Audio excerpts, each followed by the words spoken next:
Have you ever started a book, realized you were completely lost, and then flipped to the end, hoping it would help it all make sense? Revelation's a lot like that. For many, it feels like a confusing mix of dragons and beasts and trumpets and battles. Some skip it, others obsess over it. But what if Revelation wasn't meant to confuse us or scare us? What if it was meant to reveal something we desperately need? That's exactly what the opening verse says, the revelation of Jesus Christ. The book isn't a puzzle to solve, it's a person to see. And from the first word, John tells us that this book is a gift meant to help us see Jesus more clearly and live with hope and courage and endurance. Now, what I hope we get out of this entire thing is that Revelation isn't a mystery to decode. It's a message to embrace. It reveals Jesus, shapes our faith, and calls us to live faithfully now. Revelation is a unique book. Unlike anything else in the New Testament, it brings together three different specific literary forms. Now, one of those forms is called apocalyptic, meaning it unveils heavenly realities using symbols and visions and dramatic imagery. It's not meant to be read like a newspaper or decoded like a secret message. It's more like political cartoons or prophetic poetry. Another piece of language it brings together is prophecy. And that's not just prediction, but proclamation. Revelation calls God's people to respond in real time to the truth of who God is and what He's doing. And then finally, the third style is it's a letter. It was written by John to 7 real churches in Asia Minor who were facing pressure and persecution and compromise. This means it has pastoral intent, comforting the afflicted, confronting the wayward, and calling all believers to faithful endurance. Now, these aren't just genres. They're signposts to help us read well. See, Revelation is like looking at stained glass. The light of Christ shines through it, but we must slow down, consider the imagery, and take in the beauty. If we're honest, one of the main reasons people avoid reading Revelation is because it feels like a maze. It's not laid out like the Gospels or the letters of Paul. Instead, it throws us into a swirling world of visions and creatures and symbols and songs. And many of us are left asking, what am I supposed to do with this? So first, let's acknowledge something really, really important. Revelation is confusing because it isn't written in a way we're used to reading. It doesn't follow a clear linear timeline, and you may notice that events seem to repeat or cycle. That's actually intentional. John often shows us the same period of time from very different angles. It's more like watching a replay from multiple cameras than reading a story with a beginning, middle, and end. Secondly, the imagery in Revelation is intense. Locusts with human faces and dragons sweeping stars out of the sky, beasts rising from the sea. These aren't random. In fact, most of them come straight from the Old Testament. Revelation quotes or alludes to Old Testament passages over 500 times. That means to understand Revelation, we need to be familiar with books like Daniel and Ezekiel and Zechariah. Now, thirdly, the language is symbolic. That doesn't mean it's not true. It means it's communicating through pictures. Just like a wedding ring isn't marriage, but it represents something deeply real, the symbols in Revelation point to spiritual realities that are often beyond words. Now, finally, the confusion often grows because of all of the debates around how to interpret the book. Faithful Christians throughout history have disagreed about what these images mean and when these events will take place. It can feel really overwhelming. But here's the encouragement. You don't have to have it all figured out. Revelation is not a riddle to solve. It's a message to hear. It's not meant to intimidate you. It's meant to draw you closer to Jesus. Now, if you can read it with curiosity, humility, and a desire to see Him, you're going to be reading it the right way. So yes, Revelation is complex, but it's not as chaotic as you think. It's just written in a language of symbols and visions and repeated cycles that require us to slow down and look more deeply. And when we do, we begin to see that it's not a book about monsters, it's a book about majesty. It's about the Lamb who wins in the end. But part of what makes Revelation hard to read isn't just the symbols or the structure, it's that faithful Christians don't always agree on what it means. Now, for centuries, believers have approached this book through different interpretive lenses, and while that can feel overwhelming at first, it's actually really helpful because understanding these approaches can give us clarity, not confusion. So I decided that before we dive into the details of the book itself, I'd really like to look at the 4 main ways that people have interpreted Revelation throughout history. I want you to think of them like different angles on the same landscape. Each one tries to make sense of what John saw and what it means for us as Christians today. Throughout church history, Christians have taken different approaches to understanding the message and meaning of Revelation. These perspectives don't all agree, but they do help us appreciate how rich and complex this book really is. So rather than picking a fight over which one is correct, it's helpful to just understand each approach, its strengths, its limitations, and the way it helps people read the book today. So let's walk through the 4 major interpretive approaches to the book of Revelation. The first is the preterist approach. The word preterist comes from a Latin term meaning past. This view holds that most of Revelation was fulfilled in the 1st century, shortly after the book was written. See, preterists often see the events of Revelation as descriptions of the persecution of the early church, the fall of Jerusalem in about AD 70, or the decline of the Roman Empire. In this view, Babylon may represent Rome or Jerusalem. The beast might be Nero or another Roman ruler, and much of the judgment language is tied to events that have already happened in history. Now, the strength of this approach is that it takes seriously the original audience, the 7 churches in Asia Minor. It reminds us that this book was written to them and in their world and had meaning for them. But the weakness of this preterist view is that it often leaves little room for relevance today.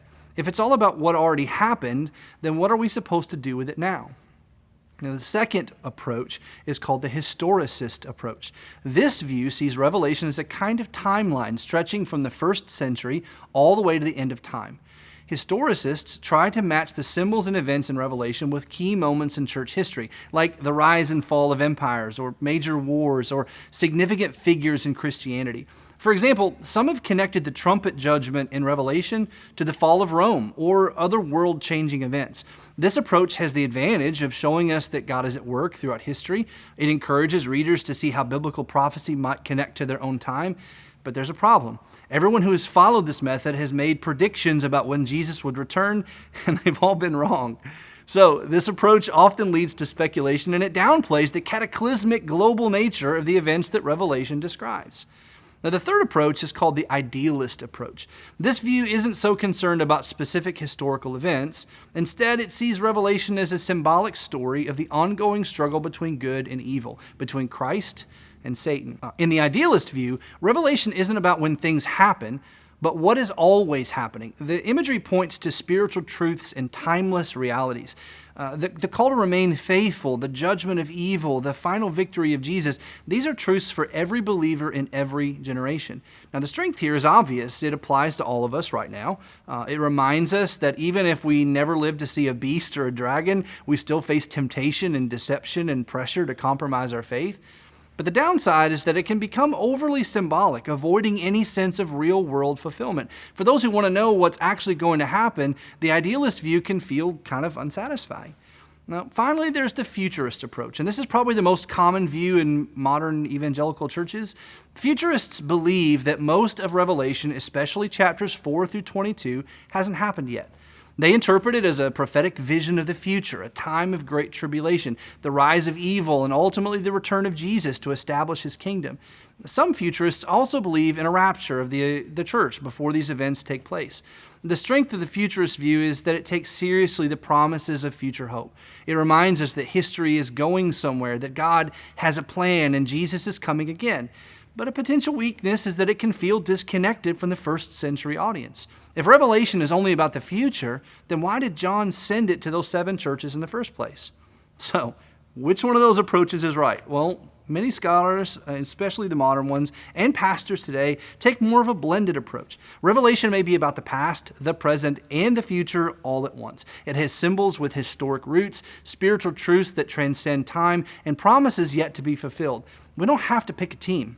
What matters most is that we read the book as it was meant to be read, not as a map of secret codes, but as a message from Jesus to his church. And that's the key. This is Jesus speaking. The goal is not just to understand beasts and bowls and seals, but to hear what the Spirit is saying to the church and to respond in faith. It's not just a timeline or a symbol or a prophecy or a history lesson. It's all of those things working together to show us something bigger. But if we zoom out and ask, what holds all this together? There's one answer that rises to the surface every time. This book is about a person. It's not about decoding the future as much as it is about seeing Jesus clearly. Now, so far, we've talked about how Revelation is written, why it can be confusing, and the different ways that people interpret it. But all that raises a much more important question. What is this book really all about? When John wrote this book, the churches in Asia Minor were facing real challenges. Some were being persecuted, losing jobs and status, even their lives for following Jesus. Others were slipping into compromise, blending in with the culture around them and losing their distinctiveness. And some were just tired. They were growing lukewarm and distracted or discouraged. Does that sound familiar? Well, it should, because we face the same pressures today. And that's why Revelation matters. It's not just about dragons and disasters. It's about Jesus walking among his churches, calling him and us to stay faithful no matter what. Now, Revelation calls us to endure when life is hard, to stand firm when following Jesus costs us something, to trust that the story isn't over, even when things feel dark. It calls us to resist the pull of compromise, to not bow to the gods of our culture, whether that's comfort, success, or fear. Revelation reminds us that Babylon is always calling, always selling lies, but the Lamb is better. It calls us to stay awake and alert, to live with a sense of spiritual urgency, knowing that history is heading somewhere. Jesus is returning, and we don't want to be caught sleepwalking through our faith. And above all, Revelation calls us to worship, to fix our eyes on the throne, to sing the song of the Lamb, to remember that we are not the center of the story, Jesus is. And when we live like that, everything changes. Revelation won't answer every question that you have about the future, but it will answer the most important ones. Who wins? Jesus. What should I do? Stay faithful. How should I live? With hope. And that's where we'll go over the next 3 sessions, because the more we see Jesus in this book, the more we'll be equipped to follow him today with boldness, with purpose, and with unshakable confidence in the one who holds the future in his hands. Now, you don't have to be an expert in prophecy to benefit from this book. You just need an open heart and a desire to see Jesus. So don't worry if you feel a little lost. Stay with it. Let Revelation do what it was always meant to do. Unveil Jesus. Strengthen your faith and fix your eyes on eternity. So that's where we'll begin. Revelation may feel a little overwhelming at first, but it was never meant to create fear or confusion. It was meant to give us hope and clarity and confidence in Jesus. In the sessions ahead, we're going to walk through the story Revelation tells. Jesus among his churches, Jesus on the throne, Jesus defeating evil, and Jesus making all things new. But for now, remember this. You don't have to understand every symbol to hear the voice of your Savior. He's speaking, he's present, and he wants to lead you right here and right now.